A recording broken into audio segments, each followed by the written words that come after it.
Hey there and welcome. So, you've been thinking about investing, right? But maybe it all feels a little overwhelming with all the advice flying around.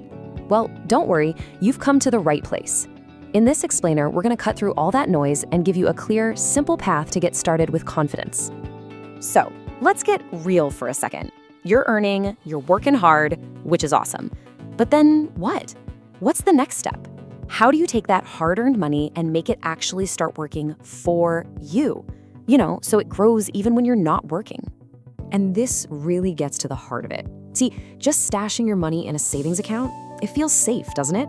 But there's this invisible force called inflation that's always, eating away at it. Every single year, it makes your money worth a little bit less.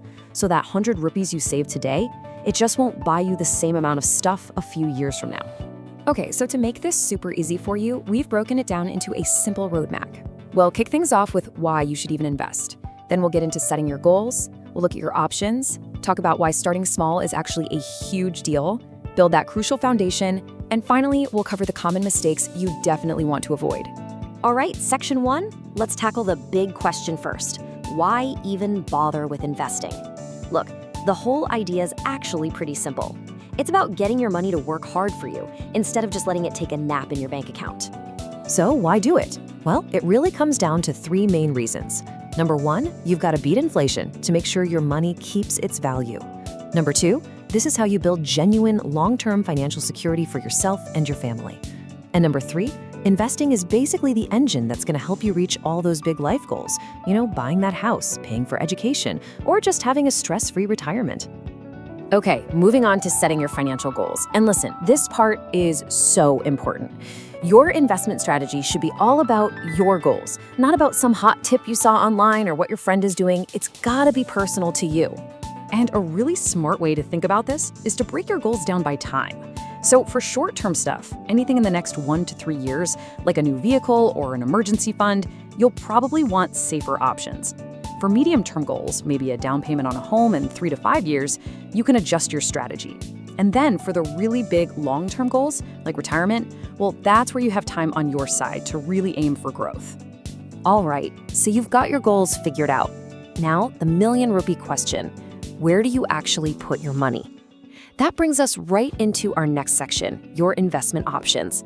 Let's look at a few great choices for beginners and unpack that all-important idea of risk versus return.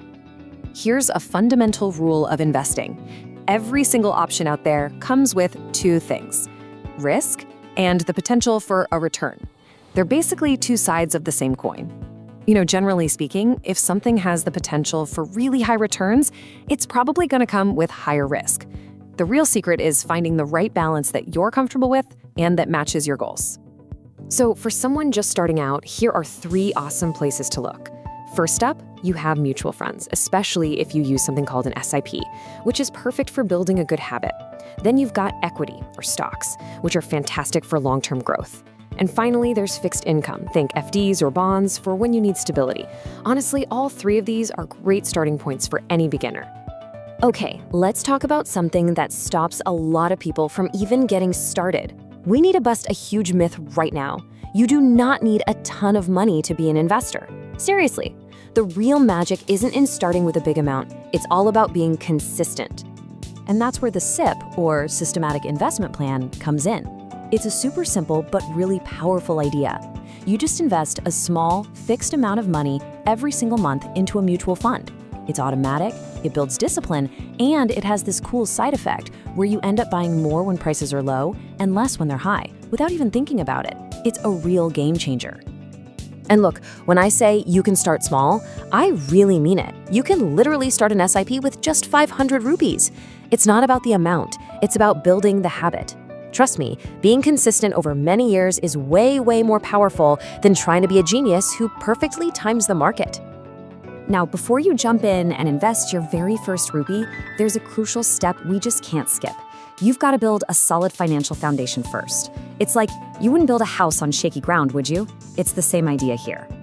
So here's your checklist, a few essential things to tick off. First, get an emergency fund together. We're talking 3 to 6 months of your essential expenses just in case. This is your safety net. It's non-negotiable. Second, get your basic insurance sorted out.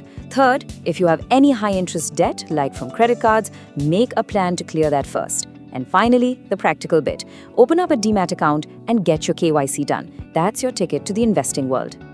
All right, we're almost at the end. Let's wrap up by talking about some common mistakes you should try to sidestep. It's so important to remember that investing is a journey, kind of like a marathon, not a get-rich-quick sprint. So please, try to avoid these common traps. Don't just blindly follow a hot tip you hear from a friend. Don't get caught up expecting to double your money overnight. It just doesn't work that way. Always invest with a specific goal in mind. And maybe the biggest one of all, don't panic when the market gets shaky.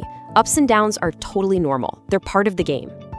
We hope this explainer has given you some real clarity to start your investing journey with confidence. It was brought to you by the team here at GEPL Capital. So as we wrap up, I want to leave you with this one thought. You've probably heard it before. The best time to plant a tree was 20 years ago. The second best time is now.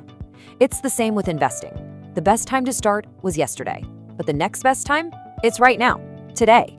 So don't wait for the perfect time. Just start small, be consistent, and keep learning as you go. So just remember those 3 simple words: learn, plan, and invest smartly. If you want to keep learning, we've got a lot more investor awareness content for you from GEPL Capital. Thanks so much for joining us.